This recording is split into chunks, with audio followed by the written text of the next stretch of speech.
This is Lauren. Can you hear me? Yes, Great. Thank you.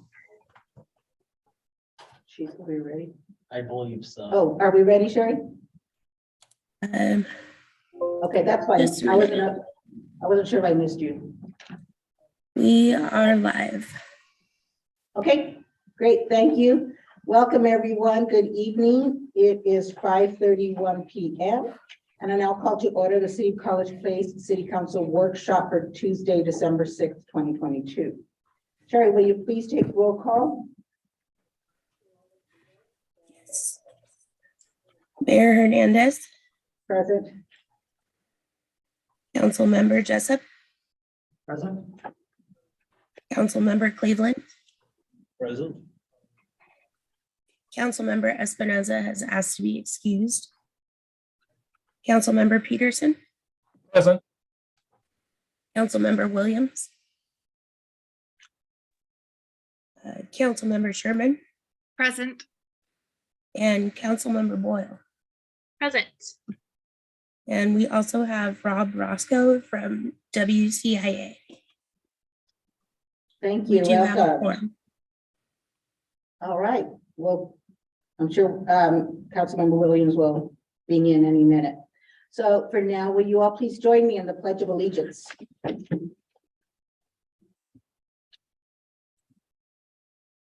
I pledge allegiance to the flag of the United States of America, and to the republic for which it stands, one nation, under God, indivisible, with liberty and justice for all. Thank you. It's now time for public comment. Did anyone submit a comment in advance? I did not receive any public comments, and Okay, there's no one in the attendees list. thank you. Then let's just move on. So first workshop topic is, we have 4 of them tonight. And reminder, no action will be taken. The first one is council do's and don'ts presentation by WCIA Deputy Director Rob Roscoe. Welcome, Rob. Thank you so much for being here. Thank you. It's my pleasure. Glad this worked out.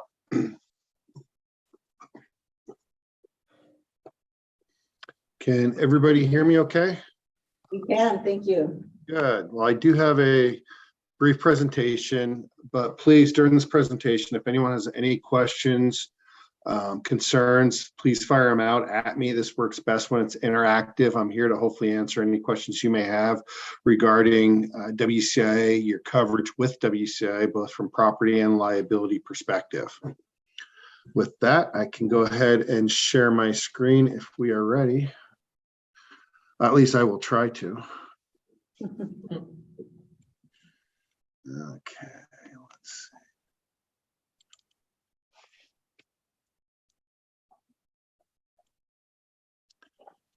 Is that coming through okay? It is. All right. I will have a tough time seeing if any questions are there, so please feel free to interrupt at any point and say, hey, Rob, what about this or that? Just because when I'm sharing my screen, I can only see kind of my screen. Okay. With that, I am Rob Roscoe, I'm the Deputy Director at WCI. We are Washington City's Insurance Authority. We are not an insurance company, though. We are a municipal organization created via interlocal agreement. We were created back in 1981 to provide liability coverage for our members of WCIA. And we were created because, unfortunately, government agencies are not necessarily a very good insurance risk. So commercial insurers were having a tough time making money underwriting government agencies.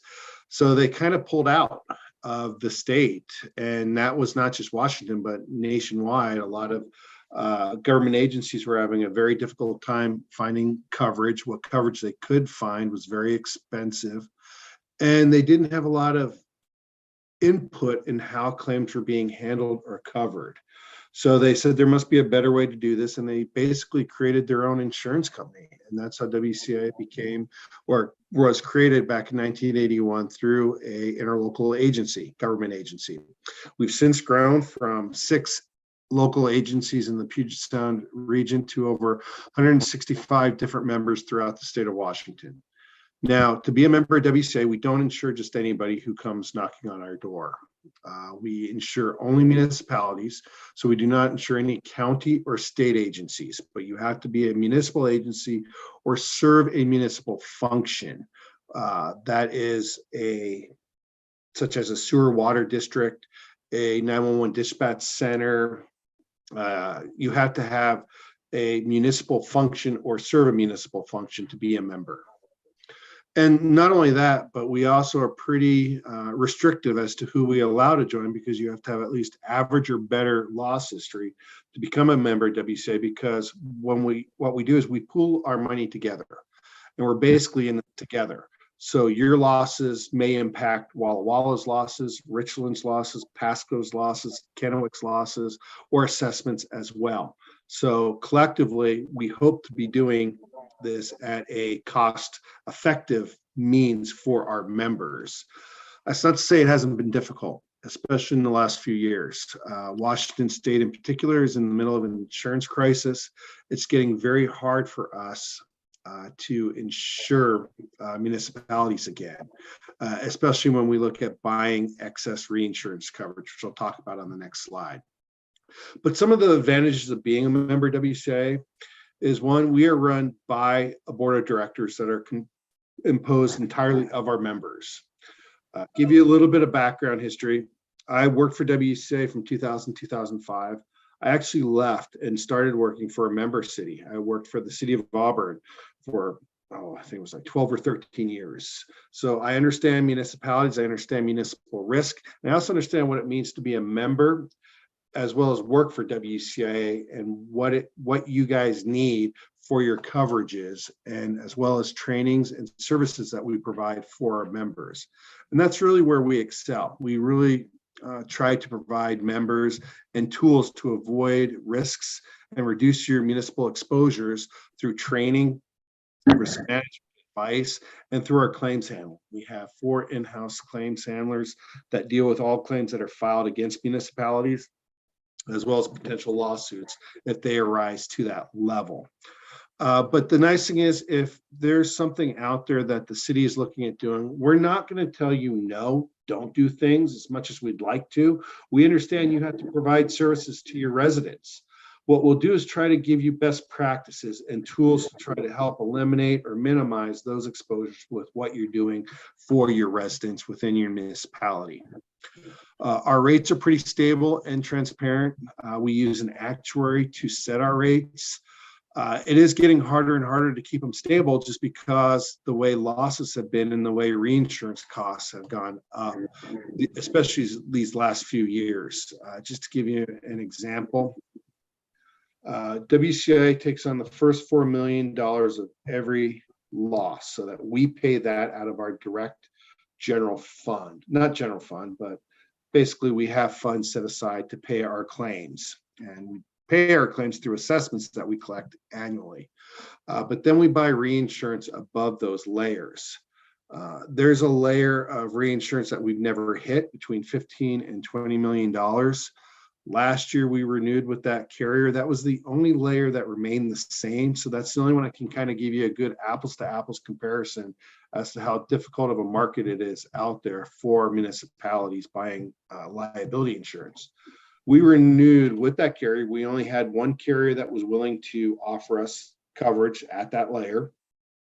It was our existing carrier, and it was at a 68% increase over expiring. And that's without ever having any loss within that layer. It's just that difficult right now in securing and providing that coverage. But also the nice thing is, you have decisions that are being made by an executive director that the city has direct contact with. You're not dealing with home office back in New York or California or wherever. We're located in Tukwila, Washington. We have an executive committee that is run by members that decide on coverages and claim handling authority. So if you ever have any questions or concerns with how things are being handled, you can call up Ann Bennett, our executive director, and speak to her personally over how things are being handled and dealt with, rather than being pawned off on a third party. So that's kind of a nice comfort to know. And if there are ever any issues with coverage that you want to appeal, you can appeal that directly to our executive committee, which is comprised of municipalities and our members, 9 different members who are elected by the full board. Every city has a delegate and has a vote at our full board meetings that we have 3 times a year. So for instance, Sean is our delegate with College Place, so she has the ability to come to our meetings and vote at our full board meetings when we have coverage issues that come up. And if there is any appealable issues, you would appeal that to the executive committee and to the executive director.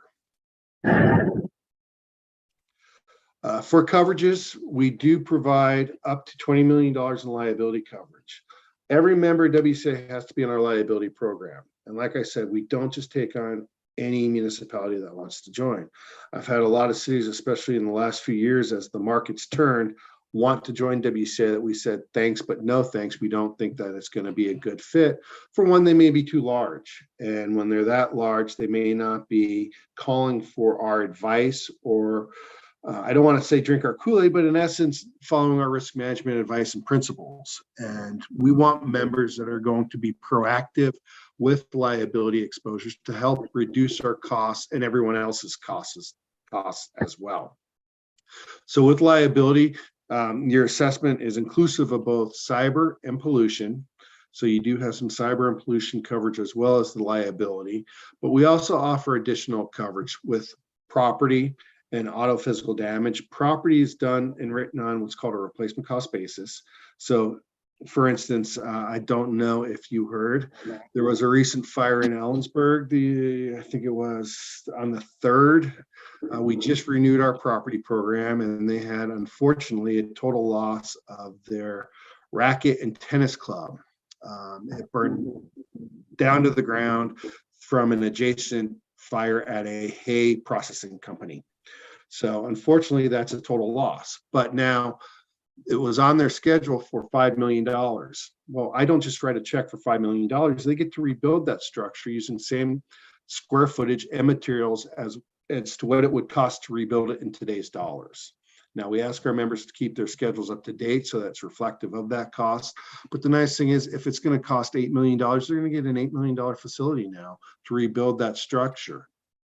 Hopefully, we don't have any more of those losses, but it can be expensive if and when they do come into play. But we also offer our members the ability to group purchase, like our crime and fidelity program, which we don't underwrite ourselves, but we do have a carrier and we group purchase it for our members. And we just got a renewal quote in today that we'll be sending out to our members here shortly. So those are some of the programs that we offer for our members when you are in our pool. Now kind of go over avoiding liability, kind of the nuts and bolts of our presentation today is for council. And as a council, there's actually some really good defenses out there for you when you're acting as a council, but not as an individual. There's some very good immunities for legislative activities that goes with your adoption of the budgets, your city ordinances, and your resolutions. So while you can be sued, and you can be sued as a city, as a council, and as an individual, a lot of times those are going to get dismissed. We don't see a lot of individuals still being sued as council members. We used to see it a lot more back in the early 2000s, but there's been some really good case law that has dismissed those lawsuits individually. Now, that is when you're acting as a council as a whole, though, not as an individual. So if you do go out there on your own and you start separating yourself from the council, that's where you can be held somewhat more liable for your individual conduct and your activities. Give you an example of some of the things we've seen with council members. This can come up a lot where we had one agency that has some pretty strict development requirements. In particular, it has some waterfront property, and they were being pretty restrictive on some development. So a developer wanted to get his project pushed through, council denied it. He sued every council member individually and the city as a whole. We defended the city, we defended the council members. We ended up getting dismissed, but of course it took probably about 3.5 to 4 years before it was finally resolved and removed from court. In the meantime, every council member that had gone through that lawsuit, through that litigation, got fed up and decided not to run for re-election, unfortunately. And what the developer did was then pad the council with all of his friends and got a new council put in place.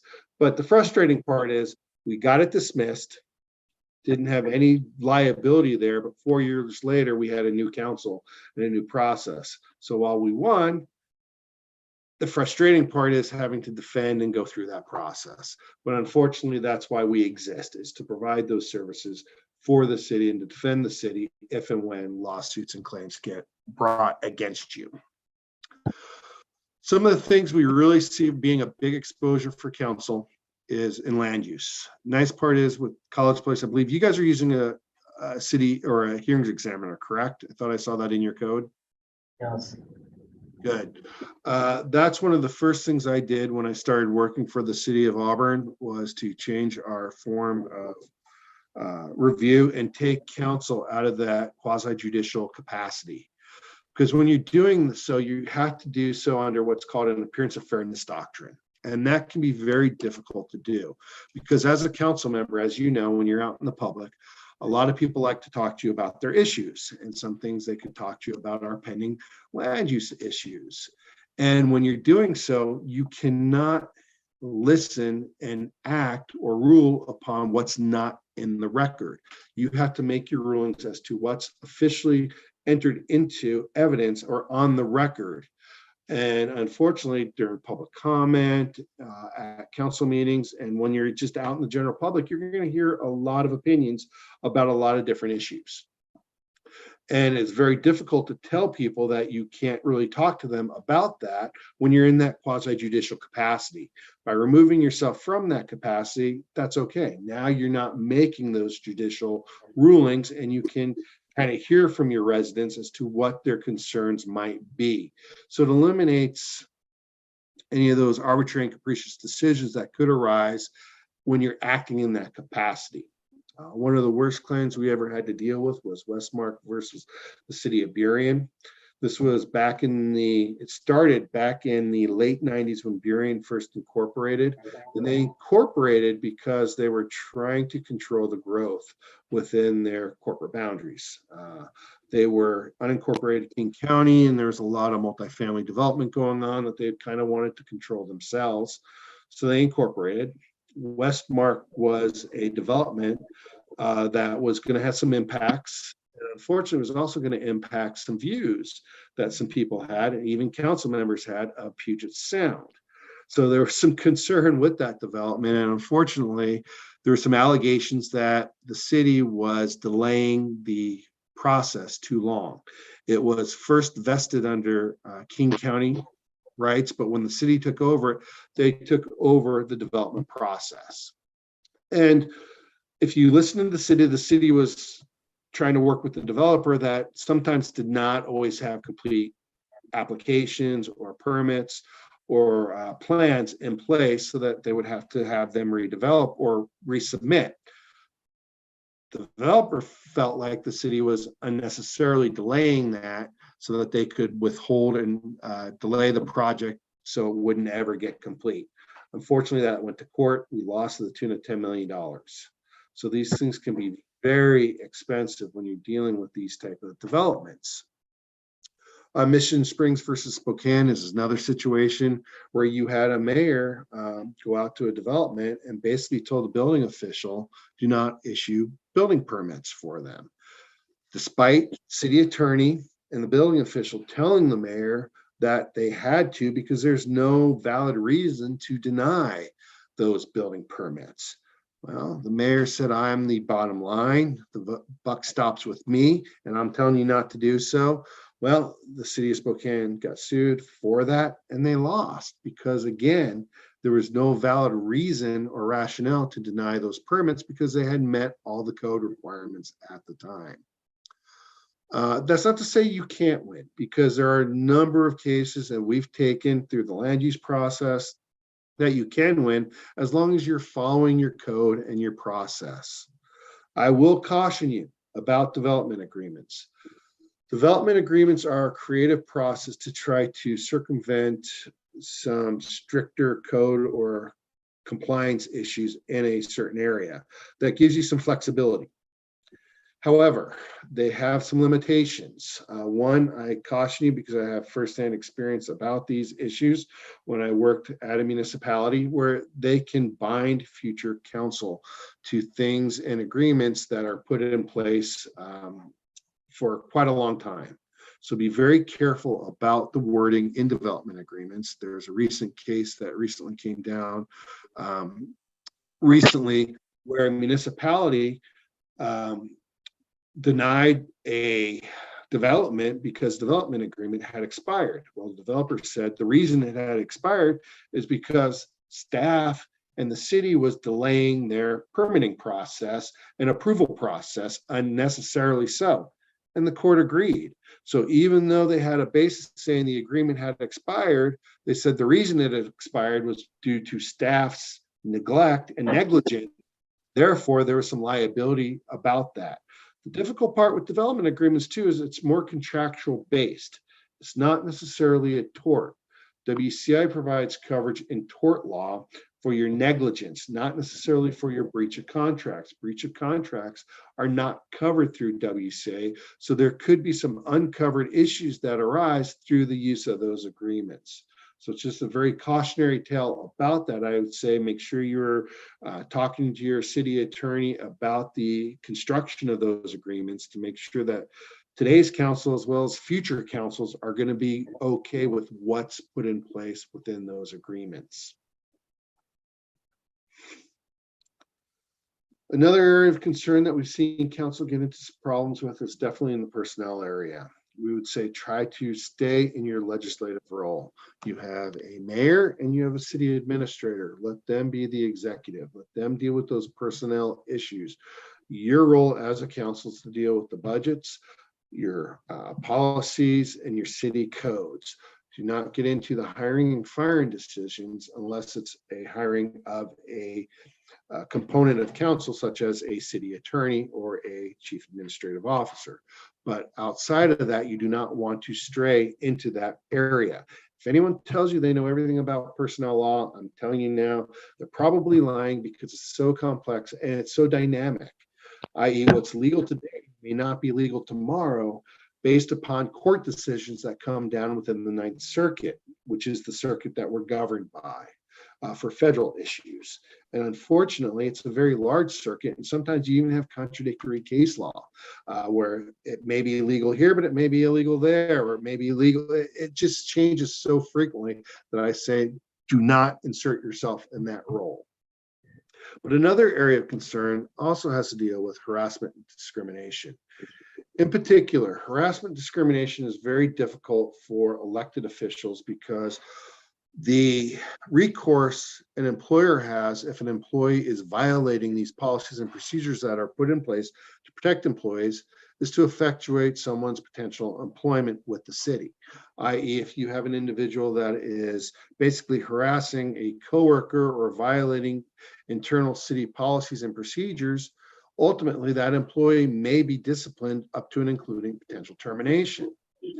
Elected officials are not under that same scrutiny. You cannot be terminated per se. So it's very difficult for staff if you're dealing with an individual that is harassing an employee. So that's something that I would say, if someone asks you to please stop a certain behavior because they're finding it offensive, do not argue about the offensiveness of it, but you might want to just please stop that behavior in the future. I will say this is an area that you can be sued individually and often are named individually.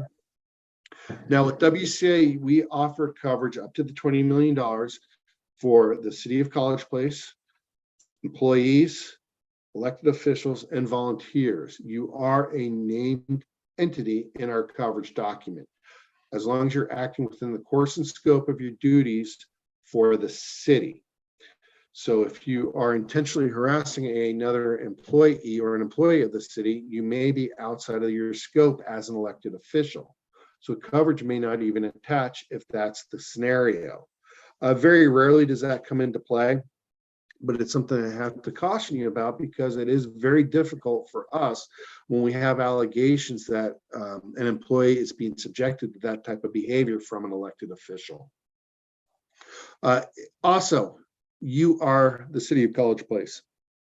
If you know or see something that is inappropriate or see employees engaging in inappropriate conduct, please let the mayor, city administrator know about that behavior so that they can follow the proper precautions and steps to investigate and make sure that that behavior stops. You also have HR, Sean, that you can make sure that she is aware of those problems as well. So if you do witness that type of behavior, make sure you forward that on to the appropriate person so that then they can make sure they investigate it. And if it is a violation, that they can make sure that it is stopped and employees are not being subjected to that behavior in the future. Negligent misrepresentation is also a concern. You don't want to make specific promises or assurances like, don't worry, the city will take care of it, because there could be concerns about that, or especially if someone falls down and say, oh my gosh, I told the city to fix this stop or this sidewalk 15 different times. Well, again, you want to be careful about making promises or assurances or issues that you can't necessarily control, because the public may rely upon that to their own detriment. We had one situation where we have a municipality that has pretty strict downtown ordinances or codes regarding siding on buildings. And you had a business owner that was doing some remodeling of their exterior. So he calls the mayor up and says, Mayor, look, I know I'm supposed to put cedar siding on my building, but have you looked at the cost of cedar today? It's so expensive. Is it okay if I just put stucco on the building? Says, well, look, Joe, you're a valuable downtown business. We appreciate you in the downtown area. I'm okay with you putting stucco on your building. So the business goes ahead and removes all the existing siding, starts putting up stucco, and code enforcement comes by and red tags the building, saying, you can't do this. We have strict downtown ordinances that say you have to put on cedar siding. Well, he says, well, I talked to the mayor. Mayor told me it was okay. Well, the code enforcement says, sorry, this is non-compliant. So he files a claim with WCIA regarding this. I get the claim for damages in. I call the mayor up and says, Mayor, he's saying that he relied upon your assurances that he could build using stucco in the downtown area. Did you tell him that? He said, yes, Rob, I misspoke. I didn't realize we had that ordinance still in effect. So I'm sorry. Well, what am I going to do with that claim? I'm going to pay it every time because the business owner relied upon what the mayor had told him to engage in that practice. So because of that fact, liability attached to their actions. So we had to pay that claim. If you're unsure about specific questions, don't be afraid to say, I'm not sure about that. Let me refer you to the planning department, or let me refer you to code compliance regarding that. Refer them to staff so that they can get the appropriate answers to those questions that they may have. You don't want to take matters in your own hands and speak off the cuff, because that could have potential ramifications towards liability if they then rely upon that to their own detriment. Defamation is also an area of concern. I always say you don't want to single out individuals.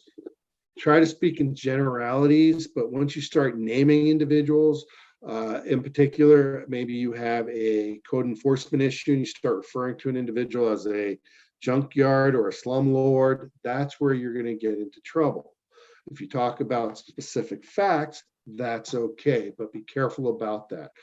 If they're a public official, staff or private individual, those things all have implications as to whether or not liability is going to attach for defamation. Know that any untruth gives rise to liability, and the truth is a defense for that, but you want to try to avoid even being named in a potential lawsuit. Again, we can do a good job at defending you if we have good facts, but do we want to even have to defend if there's a way not even to have a claim filed against you? So that's where I say a little bit of tact can go a long way in trying to avoid those defamation claims. We don't see too many of those, but I know it does happen. I know Seattle's embroiled in one right now with a council member and her actions or comments regarding police activity that took place this couple of years back. So these things can and often do arise. So be very careful about that. What we see a lot though is, and what I'd really caution you about is, in particular with public works, this comes up a lot with council in your debates and your discussions with staff, and how you allocate resources towards improvements within your own jurisdictional boundaries. And be careful about political engineering. What I mean by that is you'll get a lot of calls regarding stop signs, traffic control devices, crosswalks, and things that the general public may think are warranted or necessary. We don't want you to just go off of what they think is a good idea, but actually what is engineeringly required or meets certain traffic warrants. Because what happens is, Washington State, we have a thing called joint and several liability. It's a way to allocate fault towards multiple tortfeasors. If you have two or more people at fault, and let's say, for instance, you have a fault-free individual who did nothing wrong. If there's two or more people at fault and someone is harmed and they did nothing wrong, that individual that was harmed could collect any judgment against the at-fault parties, and they can collect the entire judgment from any at-fault party. So even if you're only 1% at fault, we could end up paying the entire judgment against you, 100%. And then we would then try to collect from that other at-fault party. This happens a lot with crosswalks, where you have an individual that may get injured in a crosswalk. Let's say, for instance, unfortunately, it could be a child who's fault-free. They did nothing wrong. They're hit by a driver. That driver is at fault. They should have yielded to the pedestrian. But that driver only has $25,000 in liability coverage, not enough to cover the damages that were associated with this injury. So they also sue the municipality. Maybe they're saying there should have been more lighting, there should have been slower speeds, you should have done X, Y, or Z. They're going to make some allegation that you could have done or should have done something different. Maybe you shouldn't have had that crosswalk there. Maybe it was a mid-block crosswalk that didn't warrant it based upon the speed and the visibility of the road. Well, what we're going to do is rely upon your traffic engineer to be able to defend you and your actions as to why that is in place and what traffic controls are in place and the signage in place, meaning certain MUTCD, Manual for Uniform Traffic Control Design, or AASHTO, American Highway Safety Traffic Controls, all in place. It basically turns into engineering malpractice. And if we don't have the engineering warrants or the rationale to do what you had done, it's going to be hard for us to then defend. And with joint and several liability being such a huge exposure, we're probably going to look to have to try to settle with an individual if we don't have the engineering guidance there. Not only that, though, is a lot of times you could have in your debates discussions about unsafe roads. Well, unsafe is kind of an opinion. It may be perfectly safe, but because you're feeling it's unsafe because the general public wants the traffic reduced, or they want speed bumps, or they want certain signage in an area, you may refer to it as being unsafe, or you may feel like you need more lighting there. Well, we've had to depose council sometimes to say, what traffic engineering degree do you have? And it's none. Well, then we have to then discredit you in litigation to say that you're just talking from a general perspective and not as an expert in the area. But a plaintiff's going to use what you said as being gospel against the municipality in that subsequent litigation. So be very cognizant about using terms like safe or unsafe when referring to certain roads or traffic control designs or standards. And I would always say defer to the engineers as to what needs to take place. Because yes, sometimes change may be necessary and you may need to do certain things for the safety of your community, but make sure they meet traffic warrants for what you're doing. Because without those, it's very difficult for us to then defend the city if someone should get hurt. Or if you did something there, why didn't you do something in downtown or 3 blocks over that has the same controls, but yet you didn't do the same thing over in that area? So this is one of those areas that you're ripe for litigation, and without the ability to defend, we're probably going to have to settle. And again, avoid those promises, assurances, or inflammatory statements, because they can and unfortunately will be used against you in subsequent litigation. And then we're going to have to try to discredit or bring up other reasons as to why it's not certain ways.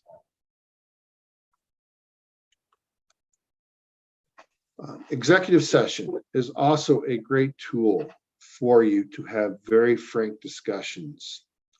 But please, please, please resist the temptation to share. You do not want to talk about what happens in executive session to your neighbors, to your loved ones, to your family, to your friends, because there is a grapevine and it usually finds a way to grow. And unfortunately, if things get leaked and we don't feel what's being said in executive session is going to remain in executive session, we may have to close down that pipeline of information. And that's the last thing we want to do, especially when we're dealing with litigation. But I've been in mediations before where the other side knew my bottom line number because I had a council member that was leaking that number to the plaintiff, who was very sympathetic, and they were friends. Well, once that happened, we had to cut that city out of the loop and not have any more discussions with them over that litigation. And that's not how we want to operate. We want to make sure that we are including the city in what we're doing and why we're doing what we do when we deal with potential settlements or claim settlements or litigation defenses. But if we feel we're being compromised and we can't trust what's being said, that's when the pipeline will have to be closed. Now, if there's a conflict, be sure to recuse yourself. Conflict of interest, I would say you should discuss with your city attorney ahead of time for clarification. But if you feel like it doesn't hurt anything to recuse yourself. But if there's no conflict, again, I would talk to your city attorney regarding that. But this is where we'd look at council to discuss these issues amongst themselves. We've had certain councils where we had a council member leak things to the press before as well, and council had to sanction that council member. This is where you have tools, but those sanctions are available to you as a council as a whole to deal with those individuals that may be violating those leaks or providing those leaks to third parties. But be very careful about that. Another area is you work for a public agency. Everything we do is a fishbowl. Every email, every correspondence is a potential public record. WCIA does not provide coverage for public records. For one thing, it kind of goes against public policy because public records, we're supposed to encourage the disclosure of public information. And if we're now indemnifying for violations of that, we're kind of going against the intent of the law of disclosure. So it kind of goes against the intent of what municipalities are supposed to be doing and making things more available. But you want to be careful about your written correspondence, especially with email and social media. You don't want to use your personal accounts. You don't want to use your personal cell phones to conduct city business. That could be potentially discoverable, both your personal computer and your personal cell phone. Because again, if you're conducting city business using personal equipment, the public has a right to that access of that data. So again, you don't want to have to then disclose your cell phone or your hard drive to a judge to have to review as to where the metadata is. So all those public records are potentially discoverable in litigation. And if you fail to turn it over, it does subject your entity to fines and penalties. And those fines and penalties will have to be paid for by the city, not through WCA, because we don't indemnify for fines and penalties, only civil torts. So if you do have any questions or concerns regarding public records, I always encourage you to talk to your city attorney regarding that. Also, social media. This is a huge issue, especially dealing with elections and your personal accounts. Keep them separate. Do not mix the two. You don't want to use your personal account for city business, because again, this is where you could get into First Amendment issues, especially if you're trying to block individuals that are engaging in inappropriate conduct. You don't want to create a public forum. If you create a public forum and then you restrict content on that public forum, you could be violating an individual's First Amendment protections. So be very careful about that, because we have run into those situations in the past as well. With that, are there any questions for me regarding WCA, what we do, and the content I discussed today? I'm gonna go through council members, and see if we have questions or comments. Councilmember Jessup, Not at the moment, thank you. Councilmember Cleveland, No question. Thank you for your presentation. Happy to do it. is Councilmember Peterson online? Pam, No? Oh, you are. Councilmember Peterson, I'm sorry, I have a question. Mhm. Let's talk about property insurance for a minute. Oh, you bet. Happy to. Yeah. Let's say we have an earthquake in the valley and all three of our wells shift 3 feet to the left. Does your company cover that? It depends. Why I say it depends is we insure property that is scheduled with WCIA. Property insurance is different from liability in regards to liability. There is no schedule. There's no property schedule. Property insurance premiums are underwritten and derived from a total valuation that we collect from our members. So if a member schedules the property with WCA, there is coverage, and there's earthquake coverage for any loss that arises from earth movement, subject to different deductibles, unfortunately, and limits with earthquakes. Earthquakes have a catastrophic component to it.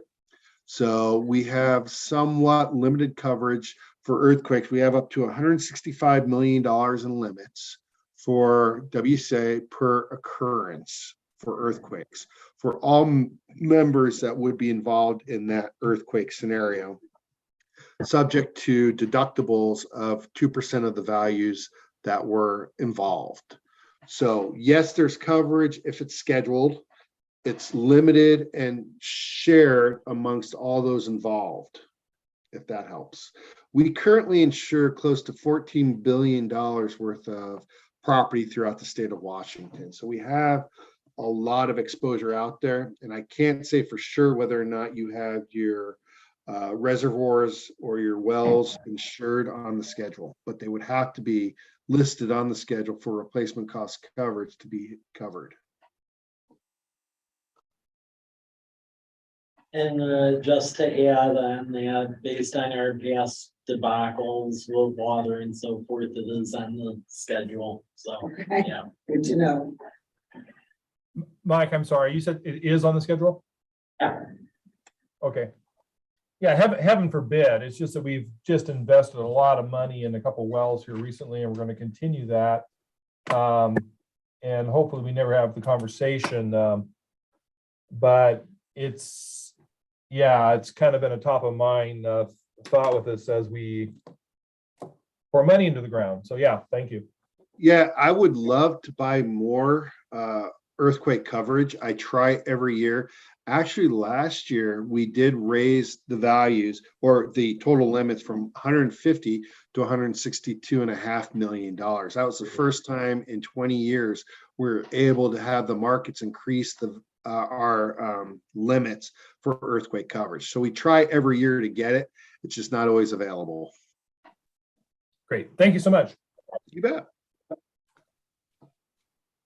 Is Councilmember Williams online?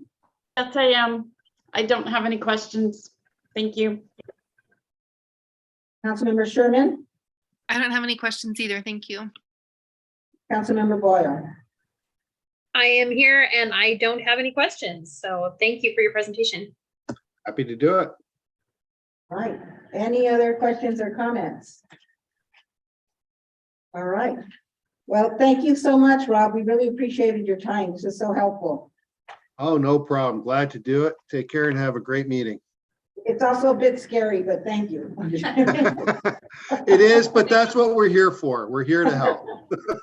All right, you have a good night. You too. Thank you. Thank you. All right, next on the agenda is the fiscal year 2023 final workshop budget presentation by Mr. Carlton, and he is here in person. There you go. Sean, can you bring up the, are you bringing it up or Sherry? Sherry. Sherry, can you bring up the presentation?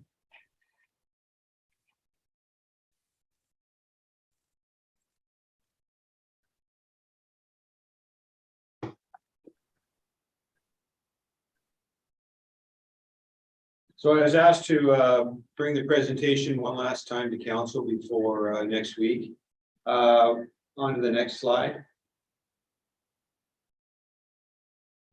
Since the last presentation on November 22nd, we've had no changes to the budget. So we'll go through this rather quickly. Next slide. And here's the total budget summary. And again, we talked about that drawdown in the total budget of just over $1 million. Then we'll get the detail on the next slide. Yeah, here's the trend over the last 12 years of where we've been at any fund balance. The slight, you can see the drawdown from the 2022. A slight reduction in any fund balance, but you know, the trend has been really well and the decline was expected. Next slide.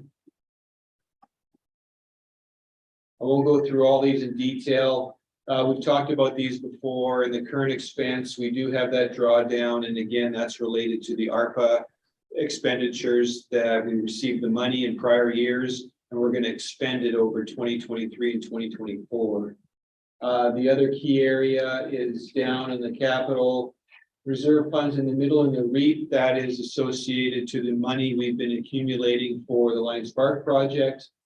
And then those are the major ones. The other ones that show a negative directly relate to capital expenditures that we're incurring on projects. So overall, you could see that fund drawdown is $1,044,000 for the whole year. If you take out the Lions Park and the current expense on the ARPA, we are showing an actual increase. So those are definitely planned for expenditures. Next slide.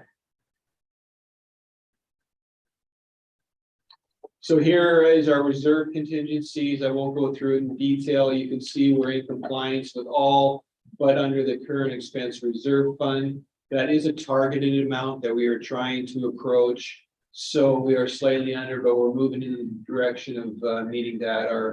We're currently at $522,000 in that reserve fund, and we're going to get it up to close to $840,000. Yes. When did we create that fund? It seems like it was relatively. I think 2018. Yeah, okay. And there was a couple of years where we didn't put any into it. Yeah. So I think it's 200,000 is the amount we're putting in, we plan to put in for next year. And any of the expenditures that occur out of that fund have to be approved by council. Next slide. Oh, and I can't even read it. You make it small so we can read it. This is a slide I just put together. This shows the key expenditure increases from the 2022 budget. Definitely relates to a lot of capital projects next year. Most of those projects are grant funded, with some of them having a certain portion of our commitment required, but you can see that the number of capital projects on there, the increased expenditure next year as compared to 2022 budget. Again, the key ones are, you see Fund 306, $3.8 million. That is the Lions Park project. The further you go down, you can see definitely at the bottom, under the capital improvement fund for wastewater, $24 million increase. That's directly related to the $26 million we have in the CFP for the wastewater treatment plant. And you can see some other ones there, mostly relating to our capital increases from 2022. Next slide. Here's our staffing schedule. Basically the same, our anticipated increase projected. You can see there under projected wage increases, police contractually at 5% next year, fire 4%, the public union 4%, the non union exempt 4%, sergeants 5%, which mirrors the police contract. Contract employees, they're driven from CPIW according to the contracts, and those are at 8.5%. That was from September to September of last year. So definitely an increase there. And also there has been some pay equity adjustments for certain employees of the city that's included in this budget. Our healthcare insurance, you can see not substantial increases, 4.8 under the police. Everything else, no increases. You can see all their other employees, our health is going up 4.5%, no other increases. And then, of course, we're asking for approval of the life flight to be paid as an employee benefit. Currently, it is a payroll deduction. So it's not a significant cost of just under $6,000. And that includes all the volunteer firefighters as well. Next section, or next slide. And that was quick. So next week, we'll bring it to council for approval and adoption. But overall, I think it's pretty solid. Any questions? Let's go through council members real quick. Councilmember Jessup, At the moment, but thank you again. Councilmember Cleveland, No questions, thank you. Councilmember Peterson, No questions. Councilmember Williams, No questions. Thank you for all the work that you put into this. Councilmember Sherman, No questions. Sorry to miss seeing you in real life. and Councilmember Boyle. No questions. Looks really good. All right, so we're gonna be ready to approve this budget next board meeting? Yep. Next council meeting, board meeting, council meeting. All right. Then let's move on to multifamily tax exemption and Mr. Rizzatello. Okay, I'll give you all the Cliff's notes of this topic, and please look it over. If you have any questions, please let me know. Up until about a year ago, the city actually was not able to offer multifamily tax exemption. Now, what that caused is developments like that Evergreen development, they originally were looking over here, went to us for an exemption, couldn't offer one, we lost it, went to law.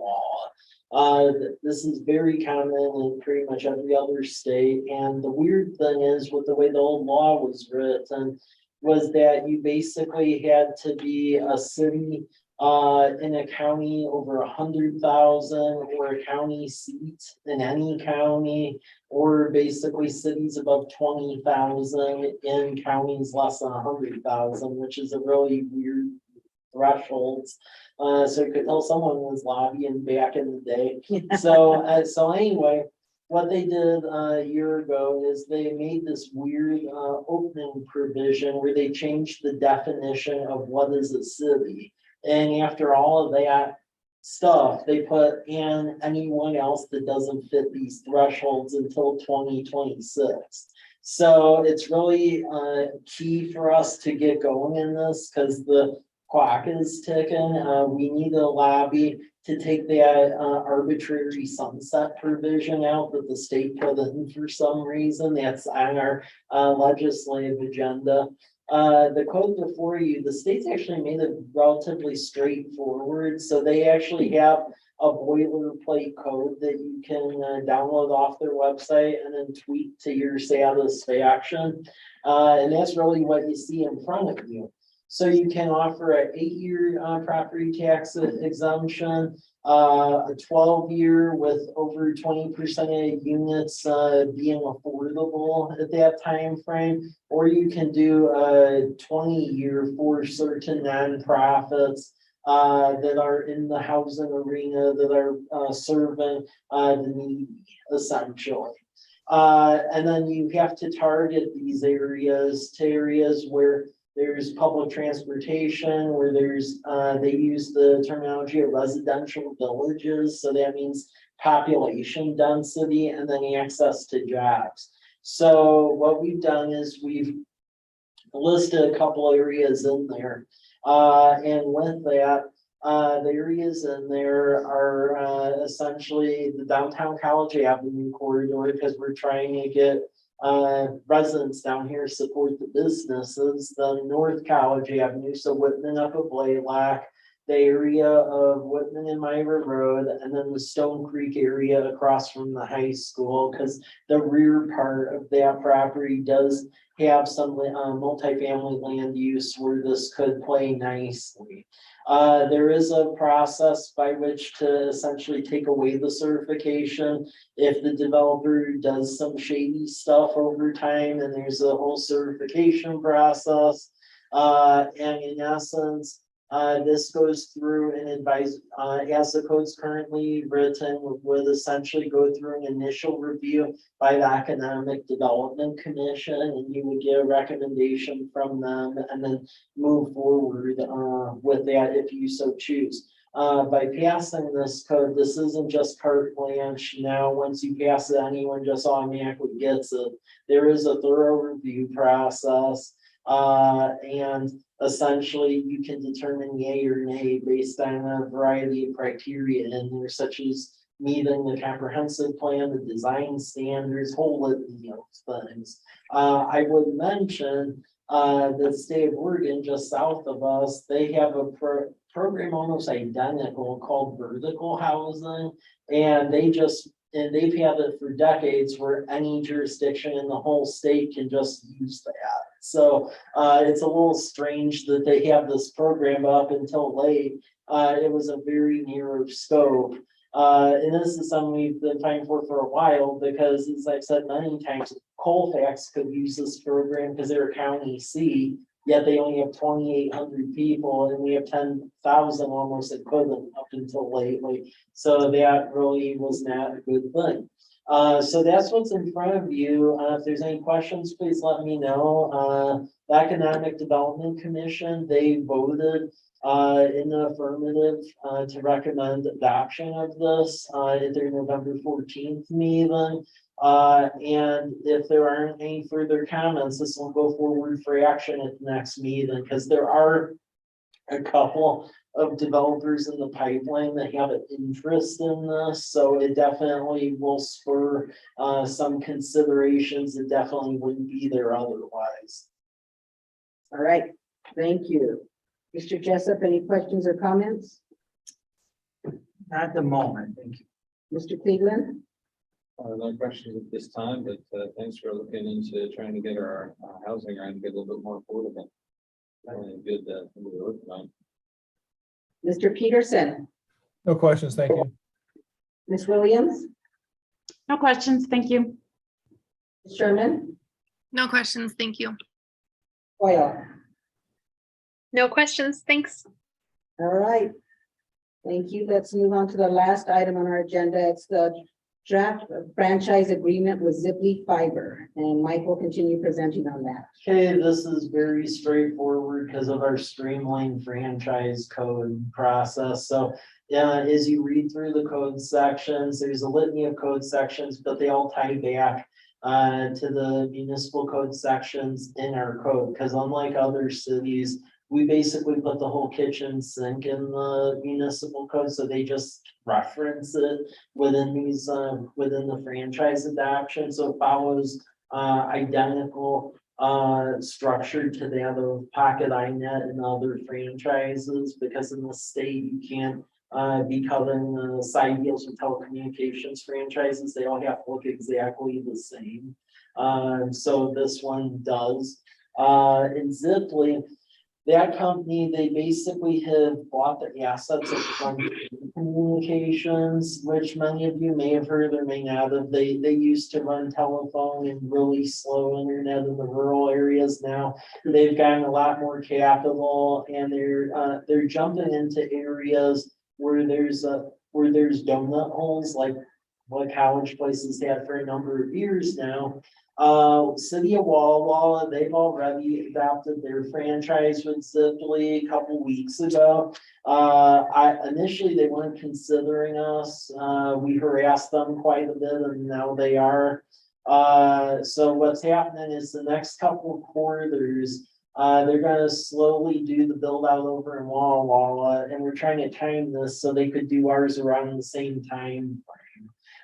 So that's really what's in front of you. We just want to get them teed up because the state and federal government has a lot of missing mile broadband grant money coming out mid next year.